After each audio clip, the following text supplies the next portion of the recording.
Le agradezco a Rubén Olmos, como cada semana, que me reciba ahí desde Washington. Rubén, muy buenos días.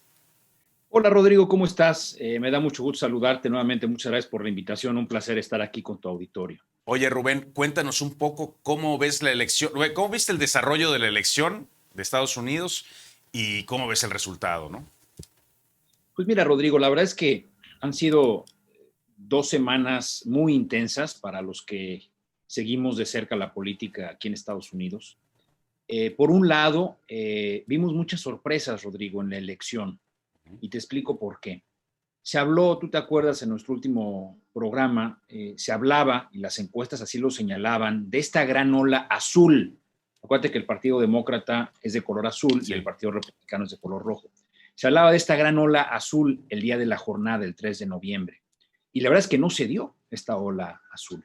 No se dio porque, independientemente de que Joe Biden al día de hoy lleve la delantera en el colegio electoral y todo indica que él será el próximo presidente, ya es presidente electo, eh, a los demócratas no les fue tan bien como ellos pensaban. Recuperaron estados importantes, como es el caso de Arizona. Arizona no es un estado que había sido demócrata en muchos años. Ayer fue que se terminó de decantar Arizona. Pero los demócratas pierden lugares clave. Por ejemplo, pierden Florida, le invirtieron mucho dinero en Florida, le invirtieron mucho capital político en Florida y al final del día los republicanos, es decir, Donald Trump, se llevan. Por otro lado, se hablaba de esta gran ola que iba a llevarles a ganar la mayoría en el Senado, y no fue el caso. Los republicanos, todo indica, serán la mayoría en el Senado, es decir, la composición política de Washington va a ser similar a la que tenemos el día de hoy. Los demócratas con Joe Biden y Kamala Harris al frente del Poder Ejecutivo Federal, los demócratas con la mayoría en la Cámara de Representantes, con su lideresa Nancy Pelosi, y del lado del Senado va a ser un Senado republicano. Entonces, la composición política sigue igual. Entonces, esa fue, digamos que, una gran sorpresa. La segunda gran sorpresa es que a Donald Trump no le fue tan mal, como muchas encuestas lo decían. Donald Trump, sin lugar a dudas, pierde esta elección. Ahorita podemos platicar un poquito de todo esto que está él argumentando de que le robaron la elección. No hay evidencia como tal, Rodrigo. Pero los republicanos pudieron mantener Florida, pudieron mantener Texas y pudieron mantener muchos estados del centro de Estados Unidos que han sido sus bastiones. Y sobre todo, ganan espacios importantes en la Cámara de Representantes. Aún con los demócratas ganando la mayoría, ya no va a ser esa mayoría abrumadora que tenemos el día de hoy. Es decir, esta elección divide aún más al país, porque Donald Trump, Rodrigo, se va el 20 de enero de la Casa Blanca. Eso es un hecho. El problema es que Donald Trump se lleva en la bolsa 70 millones de votos directos. Se lleva 200 y tantos votos en el colegio electoral. Es decir, Donald Trump sigue siendo una figura muy importante. El trumpismo va a continuar. Y aquí el gran secreto es que los republicanos de cepa, los que toda la vida han sido republicanos, hagan una estrategia para hacerse a un lado de Trump. El problema es que, insisto, el número de votantes que él se está llevando en esta elección es muy potente. Y ya se habla de que en 4 años estaría buscando la presidencia de nueva cuenta, Rodrigo. Y con esto concluyo el primer comentario. Oye, Rubén, y dime, en el caso de, primero, si me acabas de decir que Trump tiene la posibilidad legal, digamos, de buscarla otra vez en 4 años. No, eso no tenía yo claro. Y dos, Trump se come al Partido Republicano o se diferencia con el Partido Republicano, porque es primera vez que se oye del partido y del candidato. O sea, es como siendo como dos entes diferentes, ¿no? Dos muy buenas preguntas, Rodrigo. Te respondo la primera. La ley en Estados Unidos electoral, que no hay, es importante que el auditorio entienda. Y por eso es, y vamos a hablarlo más adelante, por eso es muy preocupante que el gobierno de México, que López Obrador no felicite al presidente electo Biden, como ya lo han hecho más de 10 jefes de Estado. Es más, esta mañana recibimos la noticia de que el presidente chino también ya ha felicitado a Joe Biden. México, por un lado, está en la lista de los países que no han felicitado al presidente electo. Y ahorita comentamos ese tema. La ley establece que un presidente en Estados Unidos puede ser presidente 8 años y se acabó. Pero la ley permite que si cumple su primer mandato de 4 años, aquí en Estados Unidos son mandatos de 4 años, no como en México que son de 6, y pierde la elección, se puede volver a presentar en la siguiente elección para volver a competir. Trump se está llevando, insisto, 70 millones de votos. Trump arrastró desde hace 4 años al Partido Republicano. Todos los diputados que ganaron el 3 de noviembre le deben la elección a Donald Trump. Y es muy similar a lo que vimos en México cuando ganó López Obrador. Había municipios en México, había distritos en México que Morena designó a candidatos que nadie conocía y ganaron solamente por la ola López Obrador, que fue el mismo tema que vimos ahora en la elección del 3 de noviembre. Muchos legisladores nuevos que llegan a la Cámara de Representantes llegaron por la ola roja de Donald Trump. Donald Trump se dice está muy molesto con Fox News, que es, como bien sabes, un medio muy conservador, porque al final del día se decantó muy prematuramente por algunos estados a favor de Joe Biden, lo cual molestó al presidente Trump y a sus asesores, y ya amenazó él de que va a lanzar su propia cadena televisiva, Donald Trump Channel, por decirte algo. Ideas no le van a faltar al señor para poder seguir empujando sus políticas conservadoras, protegiendo a su electorado. La verdad es que tú ves el mapa electoral, cómo quedó el 3 de noviembre, Rodrigo, y ves a un país sumamente dividido, yo te diría en un 50 y un 50, es decir, 50 se fueron para Trump y 50 se fueron para Biden, aunque al final del día gana la elección Kamala Harris y Joe Biden. ¿Y por qué me refiero a un 50-50? Porque claro, esta elección fue histórica también, porque Joe Biden gana 5 millones de votos más que Donald Trump. Hace 4 años Hillary le gana el voto popular a Trump, aunque pierde la elección, por 3.5 millones de votos. Es decir, nunca en la historia de este país un presidente, un candidato, había recibido tantos votos como recibió Joe Biden. Entonces, sí, el trumpismo arrastra al Partido Republicano. Y lo estamos viendo hoy, que muchos senadores, muchos políticos republicanos de cepa, históricos, no se han pronunciado a favor de Joe Biden todavía porque tienen el temor de que Donald Trump va a reaccionar de manera negativa y los va a acusar y va a utilizar su Twitter en contra de ellos. Oye, Rubén, pero en el caso de Trump, estamos hablando de un país dividido, pero teniendo en cuenta que Trump es el candidato perdedor más votado en la historia de los Estados Unidos también. Es decir, no, sí. Biden es el más votado de todos, pero Trump pierde con una inmensa cantidad de votos.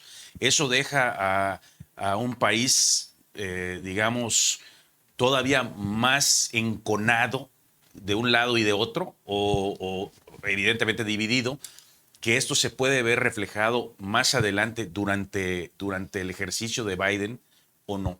Y otra pregunta que tengo es, Kamala Harris, ¿qué tanto influyó en el triunfo de Biden? Mira, Rodrigo, sobre la pregunta número 1, yo coincido contigo plenamente. Donald Trump desde un principio siempre supo manejar su mensaje, siempre supo proteger su marca, su narrativa, le funcionó.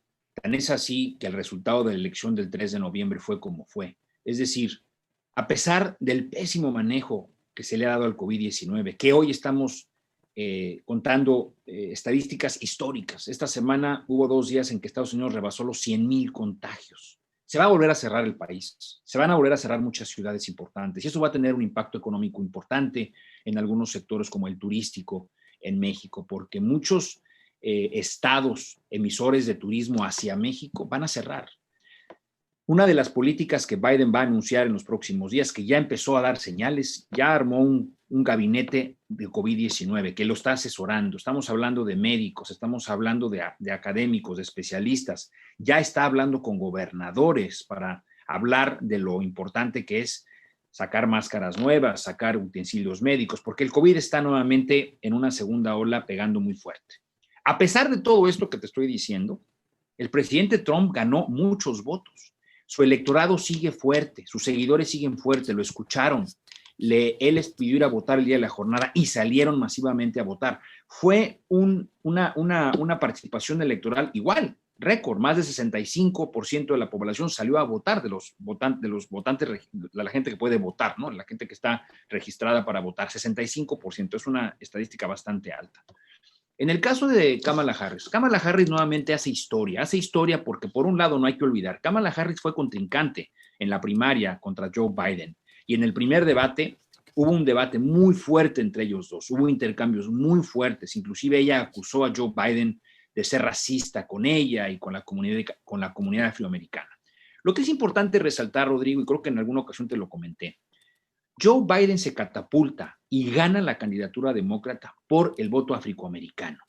En Carolina del Sur, en la elección primaria, los afroamericanos salieron masivamente a votar por Joe Biden y ese día hizo la gran diferencia y lo remontó en los números y por eso gana la elección para convertirse en el candidato demócrata. Él le debe a los afroamericanos mucho en esta elección y por eso elige él a Kamala Harris, que es afroamericana, pero también es asiática. Su madre es hindú, su padre jamaiquino. Tiene una mezcla impresionante que te habla de lo plural que va a llegar a ser este gobierno. Y obviamente Kamala Harris va a tener un rol muy importante porque, dada la edad del presidente electo Joe Biden, es muy probable que no busque la reelección en 4 años. Eso automáticamente catapulta a Kamala Harris como la posible candidata a la presidencia de los Estados Unidos en 4 años. Es común que los vicepresidentes que sirven con un presidente busquen eventualmente la candidatura. Si Kamala Harris hace una muy buena labor y logra cumplir con lo que le pide el presidente Biden, puede llegar a convertirse en una vicepresidenta muy poderosa. Hay que reconocer la edad de Joe Biden. Kamala Harris va a ser la que va a estar viajando, va a ser la que va a estar moviéndose al interior del país y hacia afuera por la edad de Joe Biden. Joe Biden trae un cúmulo de experiencia como ningún otro presidente ha llegado a la Casa Blanca y creo que los dos van a ser una gran mancuerna a partir del 20 de enero. Oye, pero es decir, el futuro de Kamala Harris depende en gran medida del futuro de Biden, del buen trabajo del presidente Biden en el ejercicio del poder, ¿no? Sí, y no va a ser fácil, Rodrigo, porque la composición política que te hablé al principio del programa es muy importante analizarla. El Senado de la República en este país confirma, ratifica a los miembros del gabinete. El Senado ratifica a los nombramientos de embajador, ratifica tratados internacionales. El Senado tiene que secundar muchas de las iniciativas de ley que entran a la Cámara de Representantes y que a final del día acaban en el Senado, muy similar al proceso legislativo en México, ¿no? La Cámara, no me acuerdo la figura jurídica, pero la Cámara que recibe, analiza y luego la manda a la otra Cámara. Y la Cámara de otra Diputados analiza y todo y manda a la Cámara de Senadores. Correcto. ¿Cuál es el problema aquí? Joe Biden gana también por una mayoría de una facción del Partido Demócrata de izquierda. Biden siempre se ha considerado un político de centro izquierda, pero la izquierda gana importantes espacios a lo largo de la campaña y ellos van a impulsar que muchos de los suyos entren al gabinete de al gabinete de Biden, impulsen políticas que ellos han estado abogando durante los últimos 4 años. Me refiero a políticas de medio ambiente, me refiero a políticas de empleo y de salario mínimo, en fin, muchas políticas de izquierda.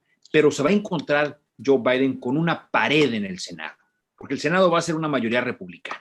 Y todo lo que venga de esa facción de izquierda se va a encontrar con una pared, porque el líder de la mayoría republicana, que va a seguir siendo el senador Mitch McConnell, que es un republicano de cepa, eso sí, muy amigo de Joe Biden, acuérdate que Joe Biden fue senador durante más de 30 años, se va a encontrar con una pared. Entonces, el ejercicio de gobierno al cual tú te refieres, Rodrigo, va a ser complicado para Kamala Harris y Joe Biden. Van a tener que negociar y los dos, acuérdate que Kamala viene saliendo de ser senadora, es decir, entiende el proceso legislativo. Ambos, con sus aliados, van a tener que trabajar y cabildear muy, muy de cerca con los republicanos.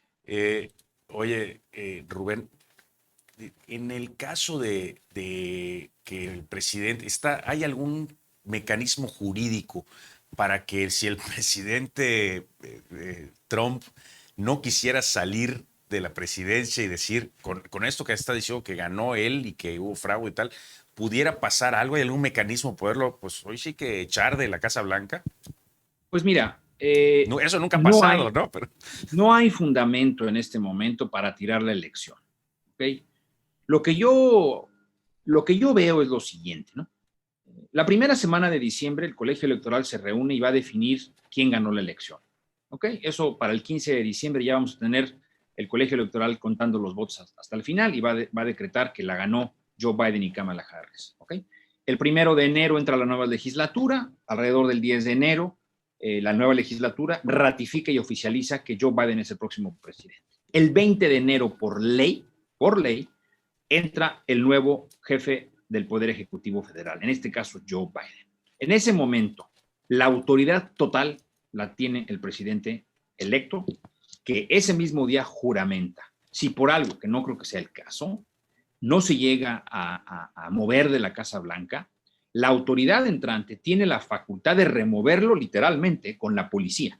Es decir, si llegamos a un extremo de ese tipo, la autoridad, la policía lo remueve. O sea, él deja de ser presidente de los Estados Unidos a partir del 20 de enero, cuando juramente el nuevo presidente. Tradicionalmente, que no se ha dado, obviamente, el presidente saliente recibe de manera de cortesía al presidente electo la primera semana de haber ganado la elección. Dos, la transición oficial, Rodrigo, no ha podido comenzar. Te voy a decir por qué. Porque la General Accounting Office, que es como la oficialía mayor del gobierno federal estadounidense, no ha recibido instrucciones de la Casa Blanca para recibir al equipo de Joe Biden. Entonces, la transición no ha iniciado todavía. Él ha estado hablando informalmente con miembros del Poder Ejecutivo, con congresistas, como viste, ya habló con más de 10 jefes de Estado, pero la transición no ha empezado. Entonces, pues sí, el 20 de enero, si él no se ha retirado de la Casa Blanca, la policía lo retiraría de la Casa Blanca. Oye, y también está el secretario de Estado, Pomposo, que no ha dejado de decir que va a hablar con los aliados norteamericanos, países aliados de los norteamericanos, en los cuales ya habían felicitado a Joe Biden para decirles que todavía iba a llegar algo así. ¿Qué opinas de esto del secretario de Estado? Mira, Pompeo se está jugando el futuro. Mike Pompeo quiere ser candidato a la presidencia del Partido Republicano. Él, antes de ser secretario de Estado, fue director de la CIA, pero anteriormente fue legislador. Un político que se le sabe subir al tren de Trump y, bueno, pues ha sido su secretario de Estado, bastante ineficiente a propósito, un tipo que ha utilizado su cargo para eventos privados, para asuntos personales, en fin, ha sido uno de los peores secretarios de Estado que hemos tenido en la historia del país. Pero él no va a romper con Trump, no lo va a romper con Trump porque no le conviene romper con Trump. Está siguiendo esta narrativa, estás tratando de, muchos de los asesores más cercanos a Trump van a continuar porque le deben mucho, cuestión económica, políticamente. Entonces, la apuesta del secretario Pompeo es justamente esa, en 4 años buscar la presidencia, si es que Donald Trump no la busca. Ahora, mira, ya hay muchos rumores, he hablado con algunos periodistas, he hablado con algunos amigos que trabajan en la administración de Trump, que ya el presidente sabe que perdió, sabe que no va a poder llevar estos recursos a ningún lado y que tarde que temprano va a esperarse hasta el final. Es decir, yo creo que hasta principios de diciembre va a esperar que el colegio electoral dictamine. El mensaje que no quieren enviar desde la Casa Blanca es que el electorado que votó por él se sienta defraudado por el presidente. Entonces él va a dar la batalla hasta el final para demostrarle a su electorado de que él la peleó hasta el final. Oye, y tienes a un Trump con la cantidad de votos que generó, pues más vivo que nunca, ¿no? Es decir, lo veo con una fuerza pues mayor que la que tuvo siendo el candidato ganador hace 4 años. Sí, y mira, yo lo he venido diciendo en los últimos días. Si analizamos el récord de Donald Trump fue un presidente que cumplió a cabalidad sus propuestas de campaña de hace 4 años. Te voy a dar un par de ejemplos. Habló de un muro, aunque no se acabó de construir, pues lo construyó a medias, pero lo construyó. Habló de renegociar tratados de libre comercio, incluyendo el Telecán, que ahora es el TEMEC, y lo hizo. Habló de políticas migratorias muy restrictivas, no nada más para latinoamericanos, pero también para mucha gente de Medio Oriente y Europa, y lo hizo. Habló de cortar todo tipo de burocracia para alentar la inversión y para ayudar a que los negocios crearan empleos, y lo hizo. Es decir, tú ves muchas de las materias que él propuso como candidato hace 4 años y las cumplió. Por eso tiene al día de hoy seguidores fervientes. Ahora, esa parte de Estados Unidos es una parte a la cual él le ha metido odio, le ha metido esta idea de que los demócratas son socialistas y de que los demócratas están acabando con las instituciones. Y, en fin, ese odio y esa división racial la instituyó él y la ha venido fomentando a lo largo de los últimos años, lo cual es gravísimo. No vamos a saber el daño tan recalcitrante que Trump y los suyos le hicieron al gobierno de Estados Unidos hasta dentro de muchos meses y quizá años. Los acuerdos a oscuras que el presidente tenía con los jefes de Estado con los que hablaba, en donde retiraba a todo mundo y nada más se quedaba él a negociar con Vladimir Putin, con el presidente chino, con el mismo López Obrador. Es decir, eso nunca se hacía, Rodrigo. Por ejemplo, algo que ha hecho mucho ruido esta semana es que ahora que ya tenemos un presidente electo que es Joe Biden y ha estado hablando con los jefes de Estado de diferentes países, lo ha tenido que hacer literalmente a través de líneas no seguras. Entonces no saben los servicios de inteligencia si esas llamadas han sido ya clonadas o han sido intervenidas hackeadas por los rusos, por los chinos, por los iraníes, por los enemigos de Estados Unidos, porque no hay un aparato. El aparato gubernamental no ha podido ser entregado parcialmente al presidente electo porque el presidente en turno no lo ha autorizado. Esto pone a Estados Unidos en una singular posición porque, como platicamos al principio, es primera vez que se da todo este tema con un presidente que se niega a irse de la presidencia, digamos. Pero entiendo lo que dijiste, que es para darle seguimiento a sus propios seguidores para poder buscar en 4 años regresar a la presidencia. ¿Será que los republicanos le permitan a Trump seguir con este show? Mira, todo va a depender de los primeros 2 años de la administración.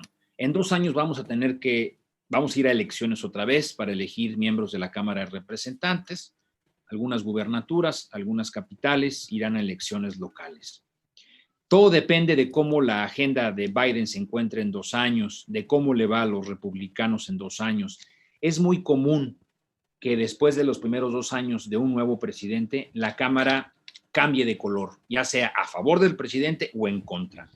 Si los republicanos logran posicionar sus temas, detener la agenda liberal de Biden, puede ser que los republicanos por fin despierten y se puedan deshacer de la imagen de Trump. Otro tema importante, Trump se está llevando a su casa o a donde vaya a irse después de la Casa Blanca, si es que se va, si es que lo tienen que sacar, una base de datos, Rodrigo, que la gente pagaría millones de dólares por ella. Es una base de datos que incluye celulares, correos electrónicos, es decir, una base de datos sumamente útil y ambiciosa para lanzar una candidatura, para volver a apoyar a otro personaje cercano a él. Lo que se está llevando Donald Trump en materia electoral es una mina de oro, ¿no? El otro tema que preocupa mucho en los círculos, sobre todo de inteligencia aquí en Estados Unidos, es lo mucho que sabe Donald Trump. Fue presidente, ¿verdad? Tuvo acceso a estos reportes diarios que le dan solamente al presidente. ¿Y cómo puede él comprometer a Estados Unidos por sus intereses personales? Es decir, pues yo sé esto de China, yo sé esto de Rusia, yo sé esto de Arabia Saudita, en fin. Es decir, es tan peligroso lo que vamos a encontrar de la desfachatez de este gobierno, porque realmente, Rodrigo, ha sido una desfachatez. La figura presidencial ha estado pisoteada en los últimos 4 años por Donald Trump. Es decir, ese es un temor. Entonces, los republicanos, espero yo, sean sensatos y se deshagan eventualmente de la figura de Trump. Pero ojo, él no va a rendirse muy fácilmente. Él lo dice claramente en sus eventos. A mí no me gusta perder. Y no se va a dejar ganar por inclusive los mismos republicanos. Bueno, pero en caso de que él usara esa información, pues que es evidentemente confidencial, esto pudiera generarle, hombre, temas hasta penales, ¿no? Sí, y a ver, y honestamente te lo digo, Rodrigo, ese es uno de sus principales temores, pisar la cárcel, él y su familia. Aquí hay una posibilidad real de que algún juzgado, sobre todo en Nueva York, que alguno que otro juzgado en Nueva York suele perseguir, pues mira, el mejor ejemplo te lo puedo dar. Jueces y juzgados de Nueva York han sido los que están detrás de todo el seguimiento que se le ha dado a exfuncionarios mexicanos presuntamente inmiscuidos con el narcotráfico. Todos vienen de los juzgados de Nueva York. Hay juzgados de Nueva York que tienen suficiente material y pruebas para acusar a Trump de traición a la patria, de corrupción, de muchas cosas. Entonces, el gran temor de él es ese, precisamente, ¿no? Es pisar la cárcel y es muy real. O sea, es una variable muy real que pueda suceder, que por primera vez en la historia podamos ver a un presidente estadounidense o expresidente estadounidense pisar la prisión. Mira, lo que Donald Trump debería de hacer es eventualmente reconocer esta derrota, eventualmente negociar, es decir, no negociar que no pise la cárcel, que inicie la transición para que Joe Biden pueda tomar las riendas del gobierno el 20 de enero. Y bueno, pues dejarlo a su suerte, pero sí mejorar esta situación que todos los días la hace peor al no dejar y al no aceptar el resultado de la elección del 3 de noviembre.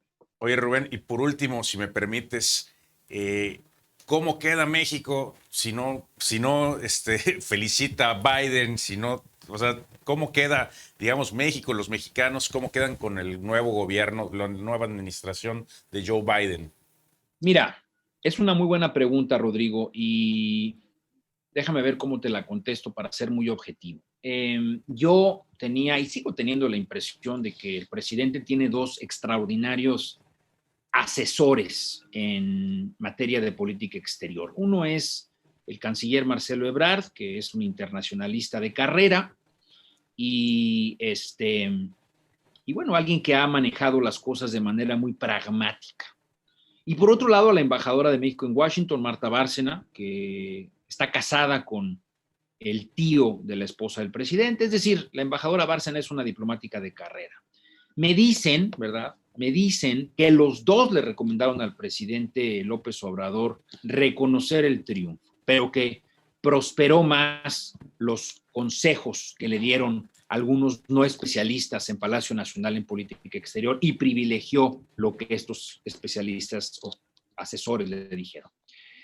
¿Hay un mal sabor de boca? Por supuesto que lo hay, Rodrigo, porque acuérdate, los demócratas traen la herida abierta con México, porque hace 4 años Peña Nieto recibió a Donald Trump y en este último viaje que hizo López Obrador a Washington, un viaje muy cuestionado por muchos, tampoco se reunió con los demócratas, tampoco buscó al equipo de campaña de Joe Biden. Entonces, hay un mal sabor de boca. Pero bueno, eso eventualmente se va a arreglar, Rodrigo, porque esta relación va mucho más allá de los humores diarios del presidente López Obrador o del presidente electo Joe Biden. Inclusive se maneja que Joe Biden ya buscó a López Obrador, porque el primer jefe de Estado que felicita públicamente y la primera llamada que hace Joe Biden es justamente con el primer ministro canadiense. ¿Por qué? Porque es su vecino. Entonces esperaba que hablara con el canadiense y que hablara con el mexicano. Digamos, son sus vecinos. O sea, esta relación estratégica de América del Norte va más allá del comercio. Es un tema de seguridad, es un tema de cultura, en fin. Sí hay un mal sabor de boca. Yo no creo que López Obrador vaya a cambiar de opinión. Yo creo que se va a esperar hasta, insisto, en la primera semana de diciembre. Y sí, iniciamos nuevamente mal. Iniciamos con el pie izquierdo en una relación que es fundamental para el país. Estamos catalogados dentro de los países, pues realmente, como Rusia, porque China ya lo felicitó, pero somos, bueno, para que me entienda, Rodrigo, hasta los cubanos, los nicaragüenses, todos lo han felicitado en la región, excepto Bolsonaro de Brasil, que es de la misma tendencia que Trump y de la misma tendencia que López Obrador. Entonces, desafortunadamente, pues sí iniciamos mal, pero ojo, nos va a ir bien con Biden, porque Biden conoce México, Biden entiende la relación bilateral, entiende el rol que juega México en la región de América Latina. Entonces, nos va a ir bien, pero no estamos iniciando como deberíamos de haber iniciado. Pues te agradezco mucho, Rubén, que nos hayas recibido el día de Al contrario, hoy en tu Rodrigo, casa. siempre un placer. Y si me permites, la próxima semana seguir con esto y platicar, a ver, a lo mejor de la economía de los Estados Unidos, cómo surgiría o resurgiría a partir de Biden y de este post-COVID. Correcto. Ya, ahora sí que confirmado y iremos también, espero yo, irte dando un poco más de detalles sobre cómo se va conformando el gabinete, como quién se empieza a manejar, inclusive si a ver si tenemos algún chisme por ahí que nos dé señales de quién pudiera ser el próximo embajador o embajadora de Estados Unidos en México. Esa es buena. Muchísimas gracias, Rubén. Al contrario, Rodrigo, un abrazo, muchas gracias. Nos vemos. Listo, Rubén.